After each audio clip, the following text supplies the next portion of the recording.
শুরু হচ্ছে আমাদের আজকের নিবেদন, উচিত জবাব। গল্প পাঠে মধুপর্ণা এবং গোপাল ভাঁড়ের ভূমিকায় আমি অনিত্র। শুরু হচ্ছে আজকের নিবেদন, উচিত জবাব। মহারাজ কৃষ্ণচন্দ্র লোকমুখে শুনেছেন গোপালকে নাকি কেউ ঠকাতে পারে না। গোপালকে ঠকাতে গেলে নাকি উল্টে নিজেকেই ঠকতে হয়। ব্যাপারটা পরখ করার ইচ্ছা হলো মহারাজের।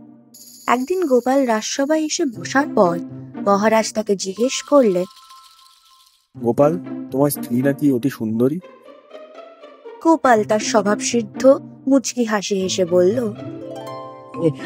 আজ্ঞে মহারাজ, আপনি ঠিকই ধরেছেন।